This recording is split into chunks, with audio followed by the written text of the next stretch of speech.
너는 나를 따르라. 이 말씀은 엄청난 말씀입니다. 이 말씀은 바로 예수님께서 하나님의 아들이시다는 증거의 말씀으로 하신 것입니다. 이 말씀 속에는 엄청난 내용들이 담겨져 있습니다. 세상에는 수많은 종교들이 있고 수많은 신들이 있습니다. 사람들의 생각은 그 신을 잘 섬겨서 그 신으로부터 복을 받겠다는 마음으로 그 종교를 믿고 따릅니다. 그런데 예수님께서는 나는 섬김을 받으러 온 것이 아니라 너희를 섬기려 하고 섬기되 자기의 온 목숨을 바쳐 우리를 섬기시겠다고 하셨습니다. 섬기는 대신에 예수님께서는 나를 따르라고 말씀하십니다. 나를 따르라. 모든 부모들은 자녀들이 잘 되기를 바랍니다. 사랑하기 때문입니다. 그래서 그 자녀들을 위하여 잔소리도 하고 다그치기도 합니다. 그런데 나를 따르라고는 말하기가 어렵습니다. 왜냐하면 자기 자신이 어떤지 너무나 잘 알기 때문입니다. 예수님과 우리 인간들은 그 성공과 행복의 초점이 전혀 다릅니다. 그 다른 점을 잘 간파하셔야 합니다. 그 많은 잔소리와 전폭적인 지원과 밤낮이 없는 노력에도 불구하고 내 자신과 내 자녀들이 실패하는 이유가 바로 여기에 있습니다. 예수님의 성공과 행복의 초점을 우리가 따라가야 한다는 것입니다. 키스 맥팔랜드가 쓴 브레이크 스루 컴퍼니라는 책이 있습니다. 굉장히 중요한 책입니다. 성공적인 기업을 만드는 경영에 관한 책인데 그동안 경영 서적들은 모두 다 도요타나 소니나 제네럴 일렉트릭 같은 성공한 대기업들을 연구한 책인데 반해 이 브레이크 스루 컴퍼니는 성공한 중소기업에 관한 연구 결과를 밝힌 것입니다. 바로 이 점이 이 책의 중요한 가치입니다. 세상에는 수많은 기업들이 있는데 98%가 중소기업들입니다. 그런데 이 중소기업들은 전체 고용의 88%를 담당합니다. 그런데 그 중에 성공하여서 두각을 나타내는 기업은 극소수입니다. 브레이크 스루라고 하는 것은 부수고 통과하다는 그러한 뜻입니다. 중소기업들은 생례적으로 부족한 것이 많습니다. 자본도 기술도 인력도 조직도 부족합니다. 그 부족함을 극복하고 통과하여서 성공한 기업이 될 수 있는 비결은 모든 것이 부족한 우리 자신이나 우리 교회가 시사하는 바가 대단히 큽니다. 이 브레이크 스루 컴퍼니는 전에 없던 어떤 획기적이고 기발한 아이디어로 시작한 것이 아닙니다. 주목받지 못한 분야에서도 이미 한물간 산업에서도 이 얼마든지 성공할 수 있다는 것을 보여주고 있습니다. 중소기업에는 똑똑한 인재들이 모이지도 않습니다. 작은 기업에 처음부터 인재들이 모일 리가 없죠. 학력을 중시하는 기업도 아닙니다. 다만 그들은 남들이 하던 대로 하지 않았다는 점이 틀립니다. 이 책이 밝힌 내용은 그동안 성공의 조건이라고 여겼던 사람들의 생각을 여지없이 무너뜨려 버립니다. 자, 그들이 성공한 비결이 무엇인지, 그래서 부족한 것이 많은 내 자신도 어떻게 브레이크 스루 할 수 있는지를 한번 배워보도록 합니다. 첫째, 목표를 높게 잡는다. 이 목표를 높게 잡는다는 것은 매출 10억에서 1000억으로 만들겠다 하는 그런 목표를 얘기하는 것이 아닙니다. 돈이나 왕창 벌자는 욕심에서 시작하지 않았다는 것입니다. 또 교회적으로 말하면 교인 숫자나 헌금 액수를 목표로 삼지 않았다는 것입니다. 보다도 고상하고 원칙적인 목표.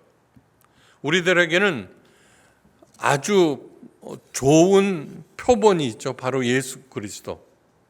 예수 그리스도께서 세워주신 그 목표, 그렇기 때문에 예수님께서는 나를 섬기라 하지 않고 나를 따르라고 말씀하신 것입니다.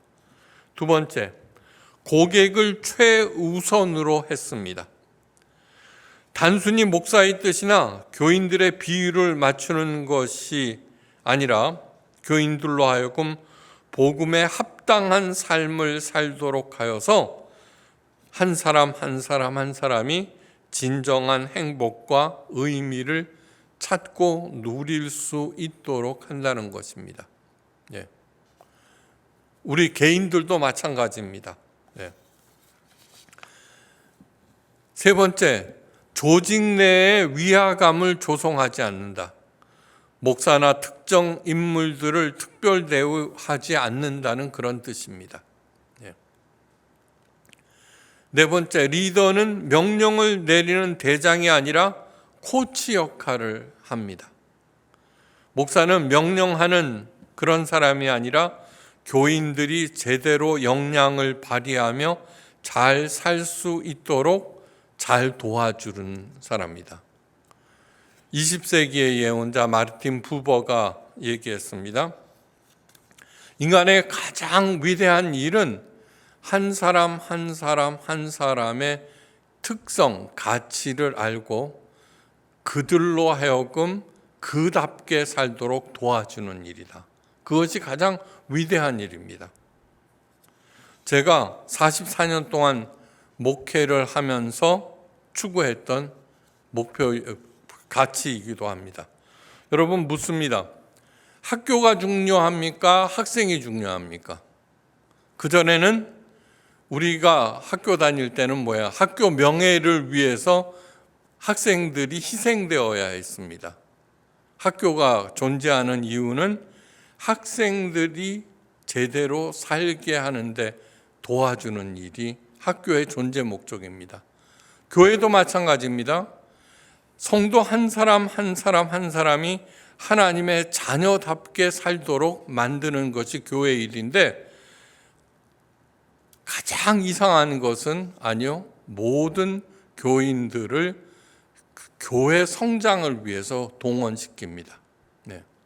다시 말해서 목사들은 성도들을 보기를 월급 안 주는 영업사원으로 보고 그것을 계속해서 독려하는데 그것처럼 잘못된 것이 없습니다.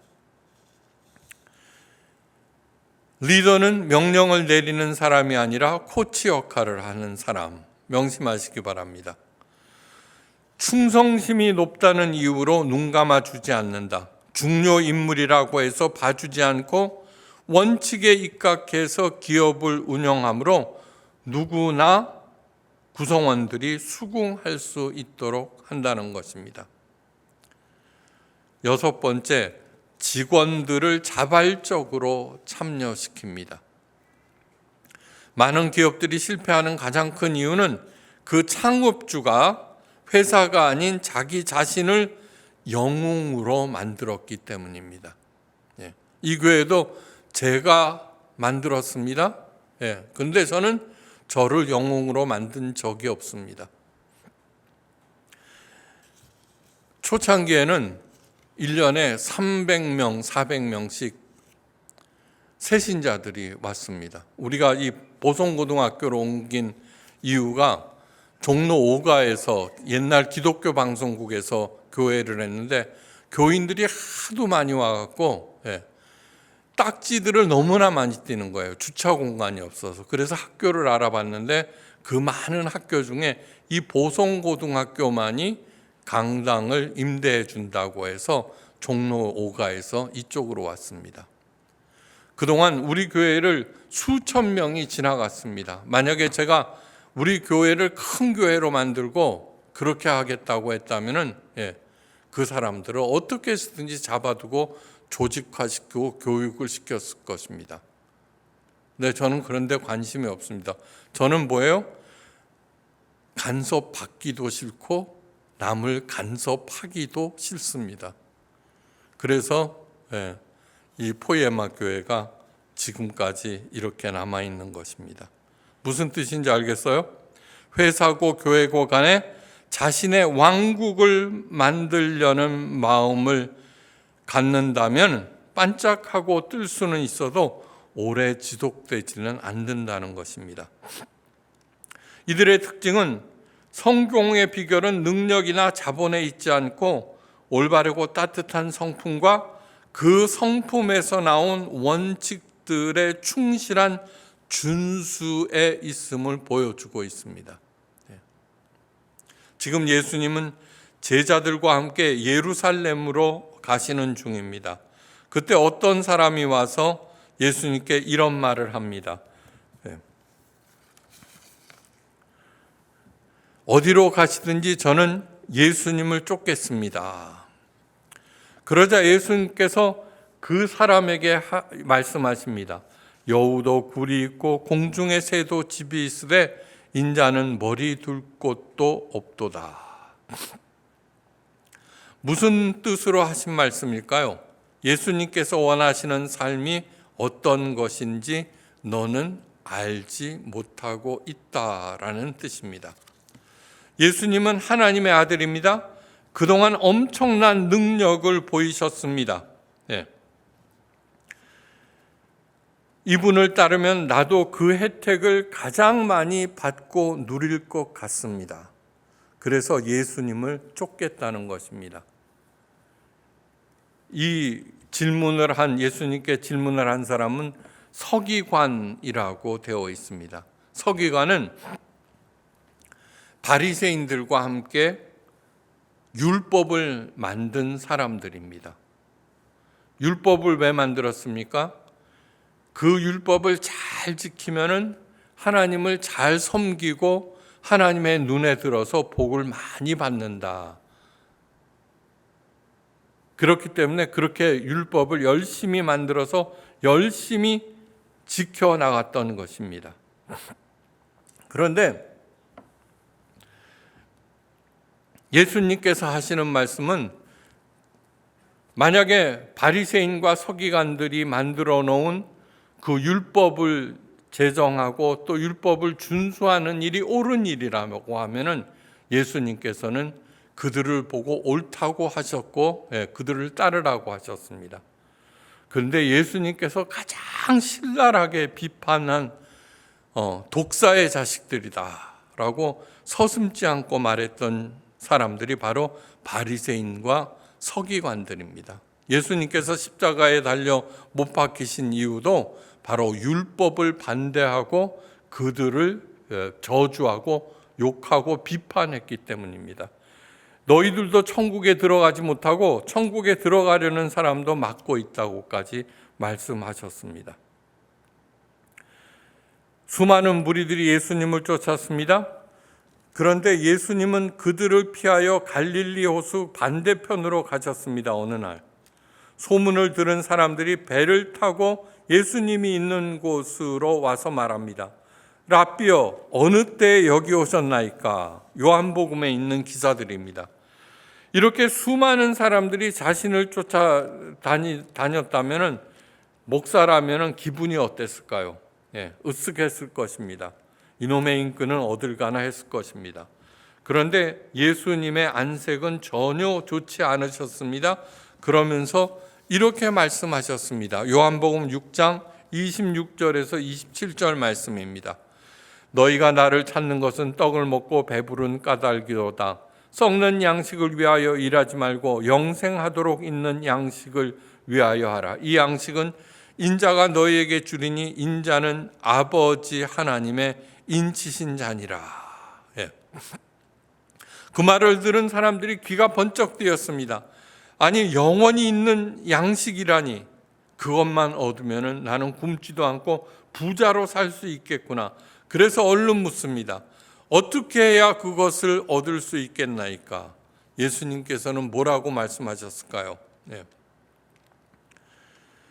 목사들이 이렇게 말합니다. 전도봉사 헌금 열심히 하면 얻을 수 있다.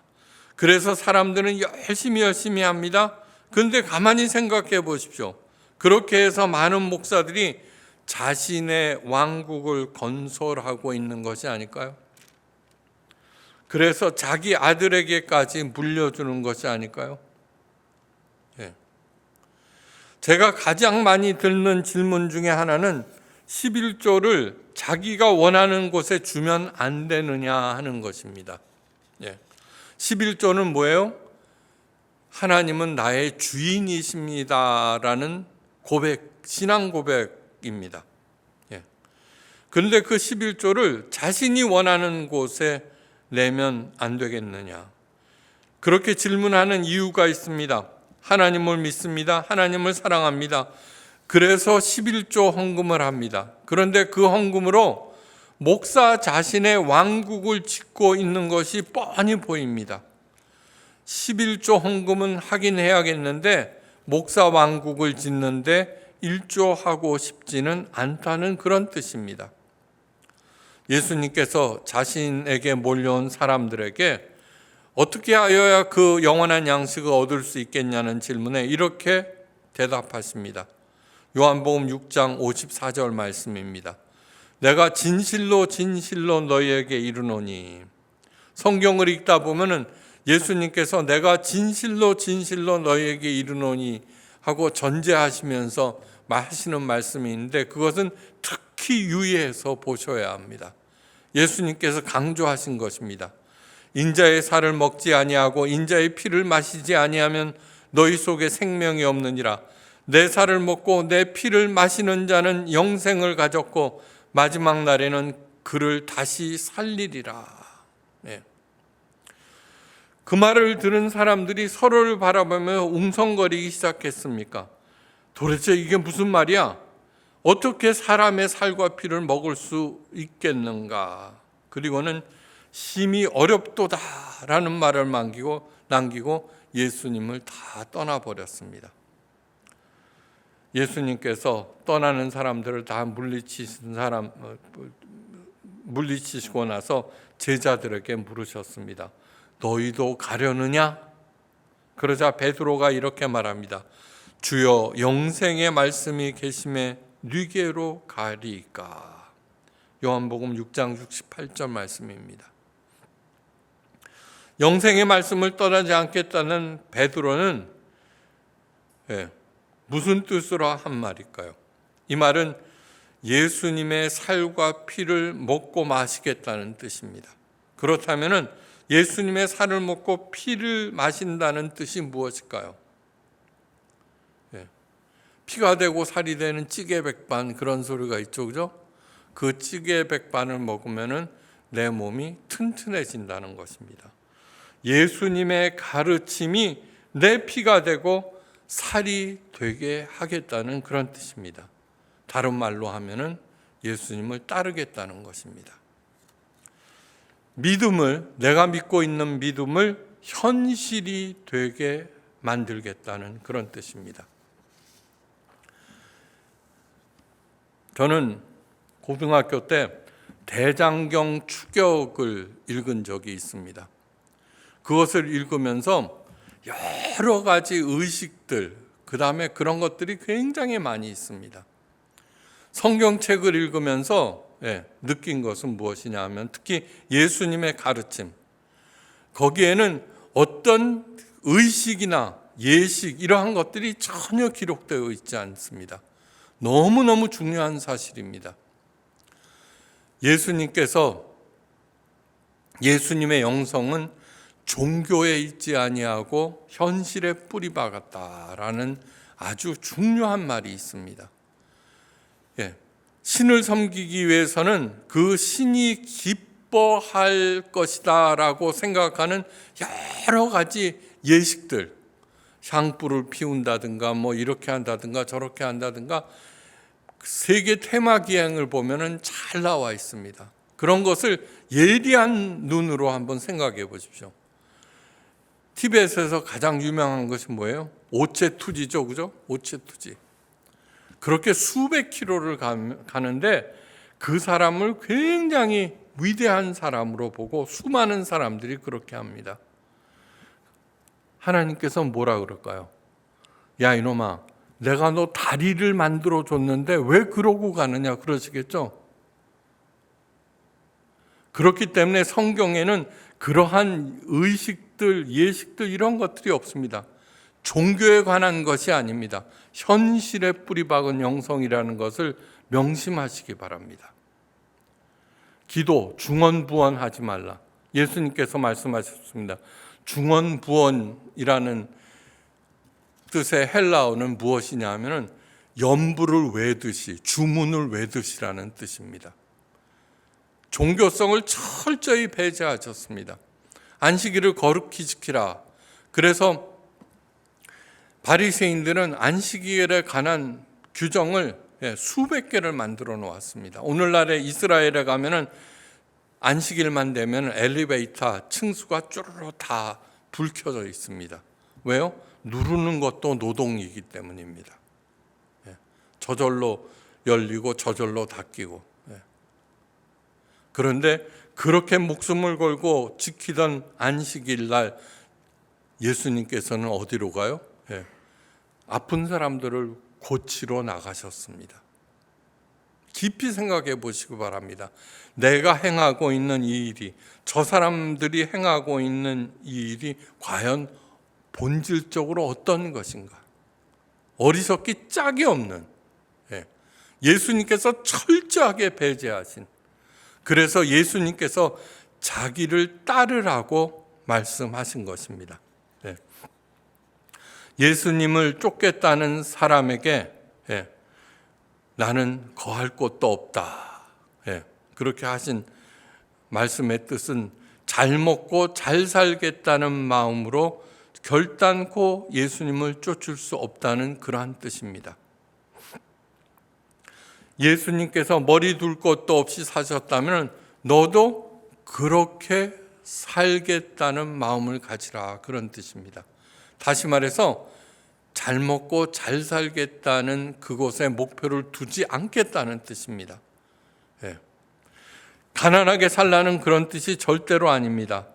한마디로 말해서 내 왕국 건설이 인생의 목표로 삼지 않겠다는 것입니다. 그렇게 해서는 결코 잘 살 수 없거니와 영생도 얻을 수 없다는 것입니다. 미국의 조지 워싱턴은 미국의 초대 대통령입니다. 잘 알고 있죠. 그런데 그가 왕이 될 뻔했다는 사실을 아는 사람은 많지 않습니다. 왕은 종신형이고 왕위를 아들에게 물려줄 수가 있습니다. 영국과의 8년간의 전쟁에서 경제 파탄과 내부 갈등이 극에 달하자 사람들의 입에서 우리도 왕을 세워야 한다는 의견이 팽배했습니다. 당시 최고 사령관이었던 조지 워싱턴이 왕순위 1위였습니다. 우리들의 왕이 되어 주십시오. 그러한 요청에 조지 워싱턴은 단호히 거절하였습니다. 왜냐하면 자기 자신보다도 국가가 우선이었기 때문입니다. 조지 워싱턴의 결단으로 인류 최초의 진정한 민주주의 국가가 이 땅에 세워질 수 있었습니다. 예수님은 참 이상한 분입니다. 쫓겠다는 사람, 그 서기관을 안 된다고 하시고는 다른 사람들에게 나를 쫓으라고 말씀하십니다. 성경에 보면 또 다른 사람에게 나를 쫓아라 하시니, 그런데 그 사람은 나로 먼저 가서 내 부친을 장사하게 허락하옵소서라고 말합니다. 그러자 이렇게 말씀하십니다. 죽은 자들로 자기의 죽은 자들을 장사하게 하고 너는 가서 하나님의 나라를 전파하라. 너는 나를 따르라고 말씀하십니다. 누가복음에는 하나님의 나라를 전파하라고 되어 있습니다. 이 말씀은 목사들은 아버지의 장례보다도 전도가 더 중요하다는 뜻으로 해석합니다. 사업상 중요한 일이 있습니다. 교회의 중요한 행사와 겹쳤습니다. 그때 목사는 사업은 세상 일이고 교회 행사는 하나님의 일이다. 하나님의 일을 먼저 해야 사업이 복을 받는다고 가르칩니다. 가스라이팅입니다. 그래서 교회 일을 먼저 했더니 사업에 복을 받았다는 그러한 사례들, 간증을 사람들을 초청해서 하는데 아니요, 그렇게 해서 망한 사람이 훨씬 더 많습니다. 훨씬 더. 그런 뜻이 절대로 아닙니다. 예수님께서 그런 얄팍한 의도로 말씀하셨을 리가 없습니다. 무당처럼 정성을 쌓으면 복을 많이 받는다는 뜻으로 하신 것이 아닙니다. 훨씬 더 본질적이고 근원적인 뜻이 있습니다. 사업가는 사업을 하나님의 일로 만들다는 것이고 속으로 자기 욕심을 채우면서 입으로는 하나님의 영광을 위한다고 해서는 절대로 안 됩니다. 절대로. 교회를 자신의 왕국으로 만들면서 하나님을 들먹거리는 것과 똑같이 가장 나쁜 짓입니다. 죽은 자들로 자기의 죽은 자들을 장사하게 하라는 말은 오직 살리는 일에 집중하라는 것입니다. 지금 내가 하고 있는 이 일이 과연 나와 내 주변 사람, 다른 사람을 살리는 일인가를 언제나 점검해 보라는 얘기입니다. 바로 그렇게 하는 것이 예수님을 따르는 일입니다. 기업이 성공하기 위해서 목표를 크게 세우라고 하였습니다.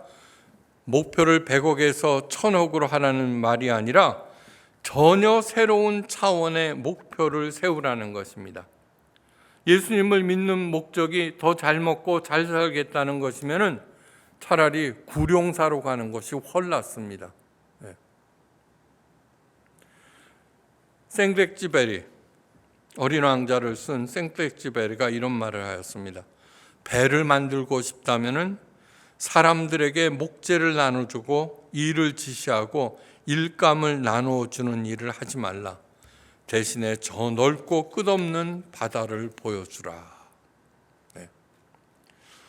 예수님은 태초에 하나님께서 만드신 세상, 우리가 이기심과 욕심으로 보지 못하는 세계, 죄로 망쳐버린 세계를 다시 보여주기 위해서 이 땅에 오셨습니다.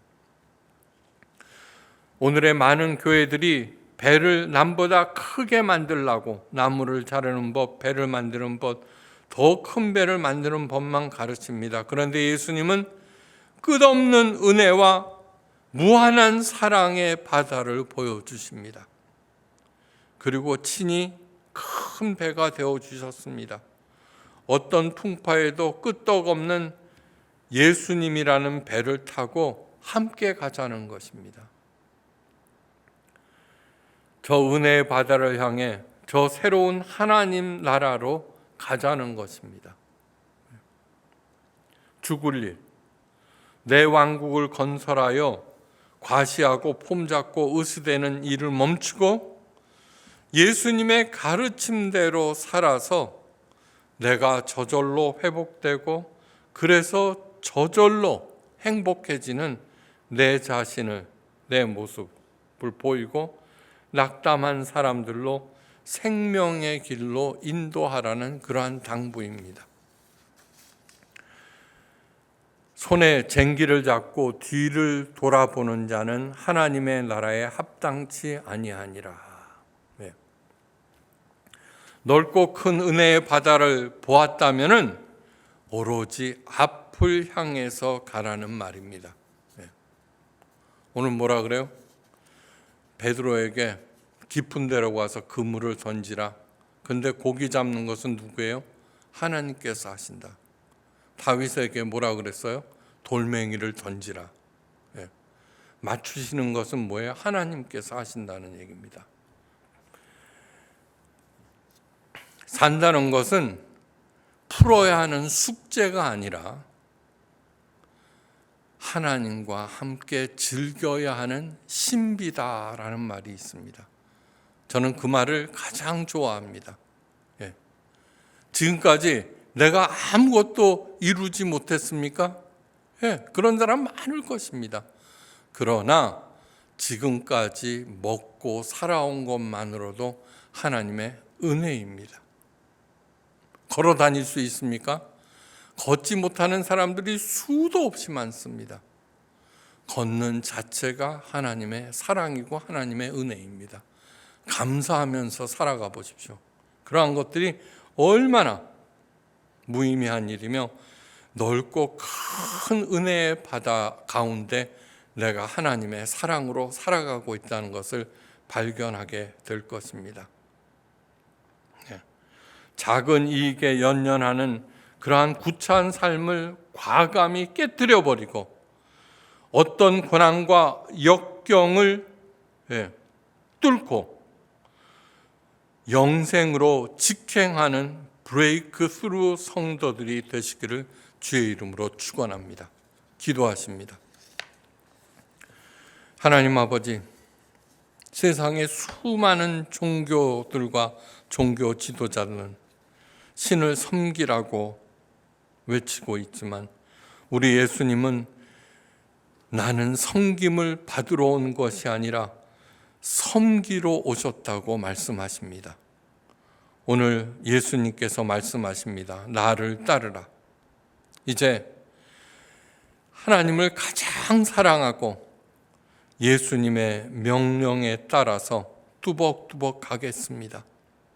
내가 비록 아무런 성과를 내지 못했다고 하더라도 하나님께서 만드신 이 아름다운 세상에서 오늘날까지 무탈하게 살았다는 것만으로도 하나님의 큰 사랑임을 깨닫고 알아서 늘 감사하면서 찬양하면서 사는 우리 모두가 되게 하옵소서. 그래야 언젠가 하나님께서 이루시는 30배, 60배, 100배의 결실을 마침내 보고 그것을 베풀며 살아가는 우리 모두가 되게 하옵소서. 이제는 성부, 성자, 성령 삼위일체 하나님의 그 크신 사랑과 지혜와 능력 언제나 좋은 대로 인도하시고 풍성하게 공급하심이 이제 예수님을 가장 사랑하며 그분을 따라서 살아가리라 다짐하는 하나님의 존귀한 자녀들과 각 가정 하시는 일들과 새로 세우는 계획 무엇보다도 우리 포에마 예수교회 위에 지금부터 영원까지 함께 계시옵기를 간절히 기도하옵고 축원드리옵나이다. 아멘.